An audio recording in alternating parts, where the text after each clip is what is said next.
Shalom saudara yang terkasih di dalam Yesus Kristus. Renungan hari ini diambil dari 1 Korintus pasal 8 seluruhnya dengan tema kasih di atas pengetahuan.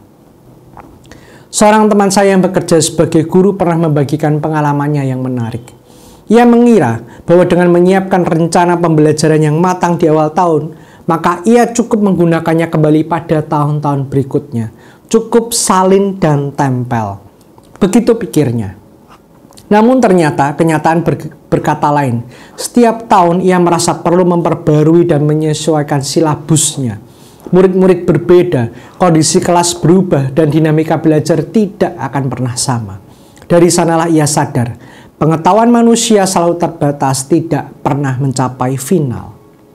Semakin kita belajar, semakin kita disadarkan bahwa masih banyak yang belum kita ketahui. Pengetahuan yang sejati justru membuat kita rendah hati, bukan sombong. Namun sayangnya, tidak jarang orang yang merasa tahu banyak justru terjebak dalam kesombongan rohani. Mereka lupa bahwa Tuhan lebih menghargai kasih yang membangun daripada pengetahuan yang hanya membanggakan diri sendiri. Inilah pesan penting yang disampaikan oleh Rasul Paulus dalam 1 Korintus pasal 8. Ia menyoroti isu yang sangat itu cukup sensitif. Makan daging bekas persembahan berhala. Bagi mereka yang sudah kuat dalam iman dan memiliki pemahaman yang baik, hal ini bukanlah sebuah masalah yang besar. Mereka tahu bahwa berhala tidak memiliki kuasa apa-apa dan bahwa daging itu hanyalah makanan biasa. Namun tidak demikian bagi orang-orang yang baru mengenal Kristus. Bagi mereka, makan daging persembahan masih dianggap sebagai sesuatu yang najis dan berdosa. Dalam situasi seperti ini, Paulus menegaskan bahwa kasih harus diutamakan di atas pengetahuan. Pengetahuan memang penting. Kita dipanggil untuk bertumbuh dalam pengenalan akan Tuhan. Tapi pengetahuan yang tidak disertai kasih bisa melukai dan menjatuhkan orang lain. Maka ketika kita dihadapkan pada perbedaan keyakinan atau tingkat pertumbuhan rohani, mari kita belajar untuk tidak memaksakan pemahaman kita.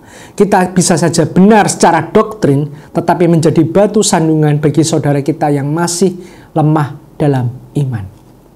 Kasih yang sejati mengarahkan kita untuk bertanya, apakah tindakan saya akan membangun atau justru melukai sesama saya? Jika jawabannya adalah melukai, maka meskipun kita merasa benar, lebih baik kita menahan diri. Menjaga hati nurani orang lain, terutama mereka yang baru mengenal Kristus, adalah bentuk kasih yang berkenan di hadapan Allah. Jadi, mari kita terus belajar dan bertumbuh dalam pengenalan akan Tuhan. Tetapi jangan lupa untuk selalu membungkus pengetahuan itu dengan kasih. Sebab kasih membangun, sedangkan pengetahuan bisa membusungkan dada.